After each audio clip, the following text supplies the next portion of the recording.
السلام علیکم ورحمۃ اللہ وبرکاتہ حمدا کثیرا طیبا مبارکا فی اللہم صلی وسلم علی نبینا محمد اعوذ باللہ من الشیطان الرجیم بسم اللہ الرحمن الرحیم۔ آج ہم سورہ البقرہ کی آیت نمبر 49 سے پڑھیں گے۔ وَإِذْ اور جس وقت، اور اذ جس وقت، نجیناکم نجی نجات دی نا ہم نے کم تم کو، وَإِذْ نجیناکم اور جس وقت نجات دی ہم نے تم کو، من آل فرعون من سے آل فرعون فرعون کی آل فرعون کی اولاد سے، یسومونکم یا وہ یسومونا وہ سب دیتے تھے کم تمہیں، یسومونکم وہ سب دیتے تھے تمہیں یا چکھاتے تھے تمہیں، سوء العذاب برا عذاب، سوء برا العذاب عذاب، یذبحون یا کا مطلب وہ ذبحو وہ سب، یذبحون وہ سب ذبح کرتے، یذبحون وہ ذبح کرتے تھے، وَنُون جمع کا صیغہ، یذبحون وہ سب ذبح کرتے تھے،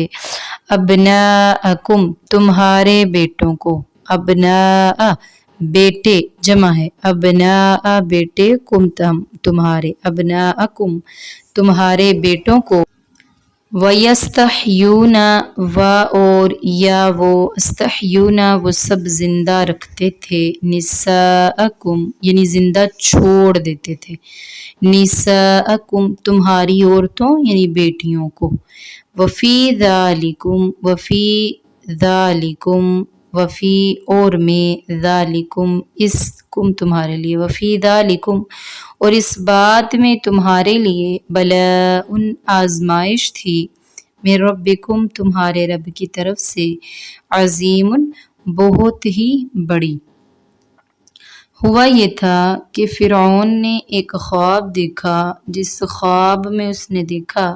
کہ بنی اسرائیل سے ایک بچہ پیدا ہوگا جو اسے اور اس کی سلطنت کو تباہ کر ڈالے گا، ختم کر دے گا۔ اس نے نجومیوں سے جب اس خواب کی تعبیر پوچھی تو کچھ اسی طرح کا تعبیر بتلائی گئی، تو فرعون نے اس کا حل یہ سوچا کہ اپنی مملکت کو قائم رکھنے کے لیے، اس نے اپنی ملکیت کو قائم رکھنے کے لیے اپنے ملک کی تمام رعایا اپنے سپاہیوں کو حکم دے دیا، بنی اسرائیل میں سے جو بھی بچہ پیدا ہوگا یعنی بیٹا ہوگا تو اس کو فوراً قتل کر دیا جائے گا، اور جو بیٹیاں ہوں گی ان کو زندہ رکھا جائے گا، ان کو اپنی لونڈیاں بنا لیا جائے گا۔ یعنی اس نے سوچا تھا کہ ان کو اس طرح ان کے ساتھ سلوک کریں گے تو کبھی بھی یہ ہمارے مد مقابل ہی نہیں آ سکیں گے، اس لیے کبھی بھی جو ہے نا میری سلطنت کو ختم نہیں کر سکیں گے۔ اب اس نے اپنے ملک میں اعلان کر دیا کہ جب بھی بنی اسرائیل کا بیٹا پیدا ہو تو اس کے سپاہیوں کو یا اسے ضرور اطلاع دی جائے، تو ایسے ہی اطلاع دی جاتی اور وہ جا کر اس کے سپاہی قتل کراتے، بنی اسرائیل کے بیٹوں کو ذبح کر دیتے اور ان کی بیٹیوں کو اپنی لونڈیاں بنا لیتے۔ اللہ تعالیٰ فرماتے ہیں یہ تمہارے لیے تمہارے رب کی طرف سے بہت بڑی آزمائش تھی، پھر بھی اللہ تعالیٰ نے کیا کیا، نجیناکم اللہ نے تمہیں نجات دی، یعنی اللہ تعالیٰ بنی اسرائیل کو اپنی وہ نعمت یاد دلا رہے ہیں کہ جب اس نے بنی اسرائیل سے ان کو اسرائیلیوں کو نجات دی تھی۔ ہوا کیا کہ حضرت موسیٰ علیہ السلام، ایک بات یہ بھی کہی جاتی ہے کہ فرعون نے پھر ایک خواب دیکھا، بس پہلے تو سارے ہی بیٹوں کو قتل کروا دیتا تھا، پھر اس نے خواب دیکھا کہ طاق والے سال میں جو بچہ پیدا ہوگا نا وہ میری بادشاہت میں مد مقابل آئے گا، اور جو جفت والے سال میں بچہ پیدا ہوگا وہ نہیں آئے گا۔ تو یہ بنی اسرائیلیات ہیں، ان کے اسرائیلیات کے بارے میں رسول اللہ صلی اللہ علیہ وآلہ وسلم کا فرمان ہے، نہ ہم ان کی تکذیب کر سکتے ہیں نہ تصدیق کر سکتے ہیں۔ تو انہی میں سے ہے کہ پھر اس نے ایسا کیا کہ جس سال کے بچوں کے بارے میں اس نے دیکھا اس سال کے بچوں کو زندہ رکھنا شروع کر دیا۔ اب اللہ تعالیٰ کا حکم ایسا ہوا کہ جس سال کے بچوں کو وہ قتل کرواتا تھا اسی سال کے یعنی تاک سال کے اندر حضرت موسیٰ علیہ السلام کو اللہ تبارک و تعالیٰ نے پیدا فرمایا، اور پھر آگے بھی ہم جب جائیں گے تو پڑھیں گے اللہ تعالیٰ نے ان کی ماں کو حکم دیا وہ ایک تابوت میں ڈال کے اس کو پانی میں بہا دیں، پانی میں بہایا۔ فرعون نے جب دیکھا کہ تابوت کے اندر سے ایک بہت پیارا بچہ نکلا، اسی کی بیوی حضرت آسیہ علیہ السلام نے دیکھا تو انہوں نے کہا کہ ہم اس کو اپنا بیٹا بنا لیتے ہیں، ہم اس کو پال لیتے ہیں، بہت خوبصورت بچہ ہے۔ تو یہاں بات یہ آتی ہے کہ یہ نہیں کہ فرعون کی اولاد نہیں تھی، فرعون کی اولاد تھی۔ جس فرعون نے حضرت موسیٰ علیہ السلام کو قتل نہیں کیا تھا، ذبح نہیں کروایا تھا، وہ فرعون اسی فرعون کا باپ تھا جو فرعون پانی میں غرق ہوا تھا۔ پانی میں غرق ہونے والا فرعون اور ہے، ان کو قتل نہ کرنے والا فرعون جس نے خواب دیکھی تھی وہ فرعون اور ہے۔ فرعون اصل میں نا ایک عہدے کا نام ہے، جس طرح ہمارے ملک میں وزیر اعظم، صدر، وزیر اعلیٰ اس طرح کے عہدے ہیں نا، بالکل اسی طرح مصر میں ایک عہدے کا نام فرعون ہے، جو بڑا ہوتا بادشاہ ہوتا اس کو فرعون کہا جاتا تھا۔ باقی ان کے جو اپنے ذاتی نام ہیں وہ کوئی اور ہوا کرتے تھے۔ تو اب ہوا یہ کہ اس فرعون نے حضرت موسیٰ علیہ السلام کو ذبح نہیں کروایا، اپنے ہی گھر میں رکھ لیا۔ اب دیکھیں اللہ تبارک و تعالیٰ کی قدرت کہ ایک بندہ جس کی وجہ سے اتنے لوگوں کو ذبح کروا رہا ہے، اتنا ظلم ڈھا رہا ہے انسانیت پر، اسی بچے کو اللہ تعالیٰ نے اسی ظالم اسی فرعون کے گھر میں اس بچے کی تربیت بھی نیک کی اللہ تعالیٰ نے، اور اس بچے کی پرورش بھی کروائی۔ اور پھر آتا ہے کہ حضرت موسیٰ علیہ السلام اپنی ماں کے علاوہ دودھ نہیں کسی دائیا کا پی رہے تھے، تو بہن ساتھ ساتھ، قرآن پاک میں آتا ہے بہن ساتھ ساتھ چلتی گئی، اور جب دیکھا کہ حضرت موسیٰ علیہ السلام کسی دوسری دائی کا دودھ نہیں پی رہے ہیں تو کہنے لگی کہ کیا میں کسی ایسی دائی کی خبر نہ دوں جو اس کو دودھ پلائے؟ تو انہوں نے بولا جی ضرور۔ اب ہوا یہ کہ جب بتایا گیا، حضرت موسیٰ علیہ السلام کی اصل والدہ آئیں، انہوں نے آ کر دودھ پلایا تو حضرت موسیٰ علیہ السلام نے پی لیا۔ اب اپنے بچے کو دیکھیں اللہ کی رحمت، اپنے بچے کو موسیٰ کی ماں دودھ پلا رہی ہیں اور معاوضہ دربار سے لے رہی ہیں، شاہی دربار سے معاوضہ بھی وصول کر رہی ہیں، اور اپنا بچہ بھی اپنے پاس رکھا ہوا ہے انہوں نے، کیونکہ پہلے وقت میں رواج ہوتا تھا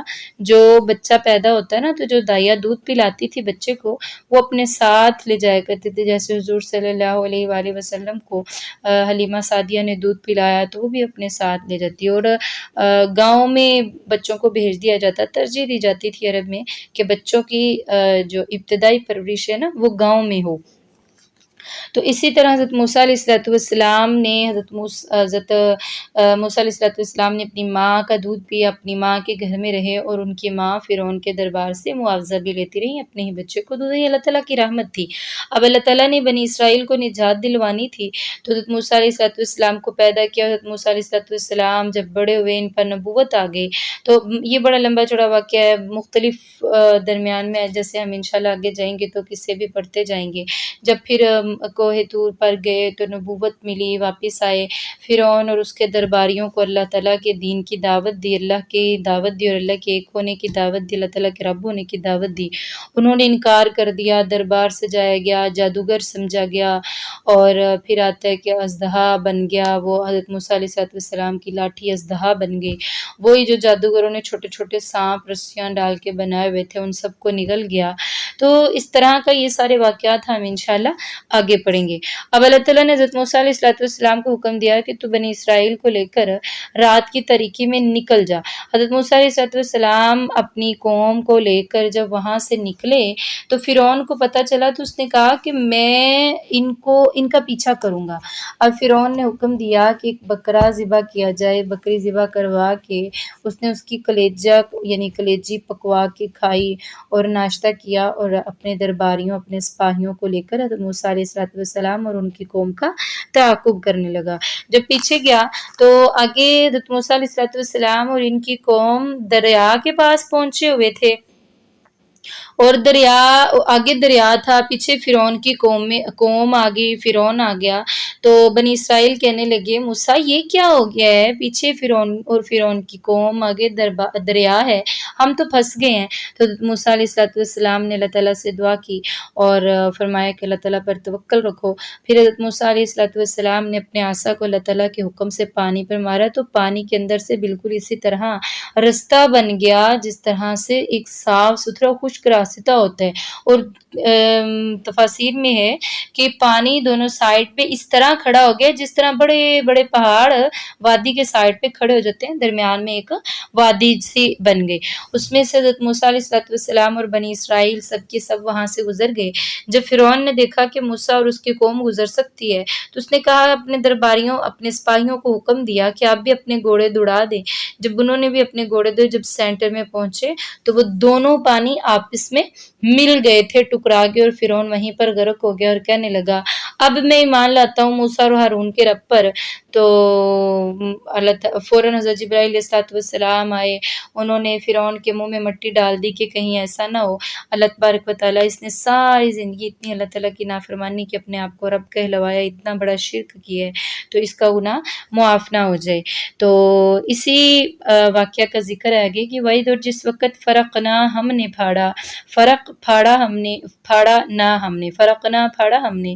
بکم تمہارے لیے، البحر سمندر کو، فانجیناکم فانجی تو نجات دی نہ ہم نے، کم تمہیں، واغرق اور غرق کر دیا نہ ہم نے، آل فرعون آل فرعون کو، وانتم اور تم تنظرون دیکھ رہے تھے. یعنی اللہ تعالیٰ فرماتے ہیں کہ تمہارے دیکھتے ہی دیکھتے اس دریا سے اللہ تعالیٰ کی اتنی بڑی نعمت ہوئی تم پر کہ اللہ تعالیٰ نے اس دریا سے تمہیں گزار دی اور تمہاری آنکھوں کے سامنے فرعون کو قتل کر غرق کر ڈالا. اور فرعون ایک ایسا عبرت کا نشان بنا کہ اس کو پانی نے بھی قبول نہیں کیا، مٹی نے بھی قبول نہیں کیا.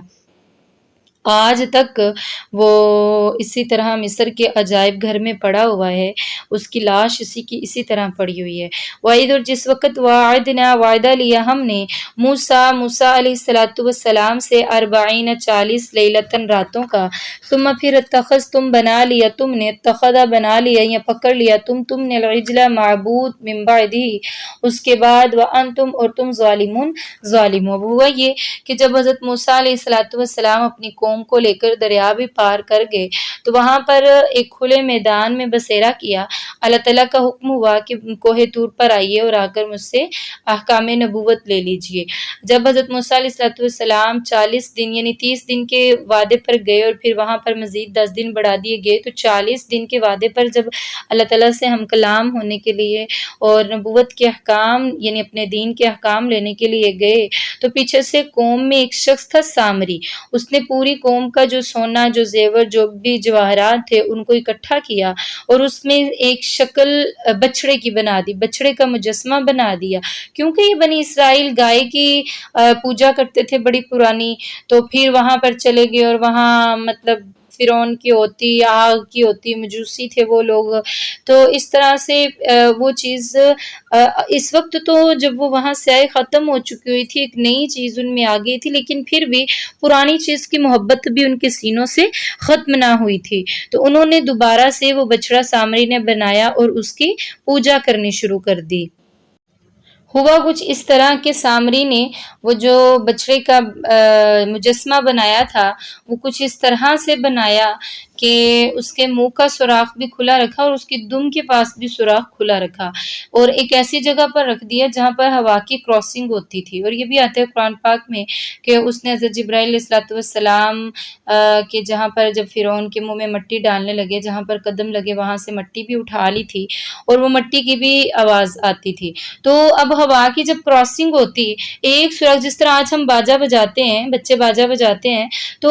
ایک سوراخ سے آواز داخل ہوتی ہے، دوسرے سے نکلتی ہے. تو یعنی بیک والے سوراخ سے جو باجے کا ہوتا ہے وہاں سے آواز داخل ہوتی ہے اور فرنٹ سے نکلتی ہے تو آواز پیدا ہوتی ہے. بالکل اسی طرح بچڑے کے اندر آواز پیدا ہونے لگی اور انہوں نے سمجھا کہ نعوذ باللہ استغفر اللہ، ہمیں ہمارا خدا بلا رہا ہے، اور خدا سمجھ کر انہوں نے جو ہے پوجنا شروع کر دیا. تو یہی وہ 40 دن ہیں جن کے بارے میں یہ بنی اسرائیل یعنی یہودی کہا کرتے ہیں کہ ہمیں 40 دن سے زیادہ عذاب نہ ہوگا، ہم تو اللہ کے لاڈلے اور چہیتے ہیں، جنت پکی کی پکی ہماری ہے، لیکن وہ بھی ہم پڑھ آئے ہیں کہ اللہ تعالیٰ نے فرمایا ہے جنت اسی کو ملے گی جو جنت میں جانے والے اعمال کرے گا، اللہ اور اس کے رسول صلی اللہ علیہ وآلہ وسلم کی تابعداری اور فرما برداری کرے گا، جنت بھی اسی کو ملے گی۔ آگے مزید ان کا یہ گناہ کس طرح معاف ہوا تھا وہ اگلی آیت میں ہے، انشاءاللہ ہم کل پڑھیں گے۔ سبحان ربک رب العزت عما یصفون وسلام علی المرسلین والحمد للہ رب العالمین۔ سبحانک اللہم وبحمدک نشہد ان لا الہ الا انت نستغفرک ونتوب الیک۔ السلام علیکم ورحمۃ اللہ وبرکاتہ۔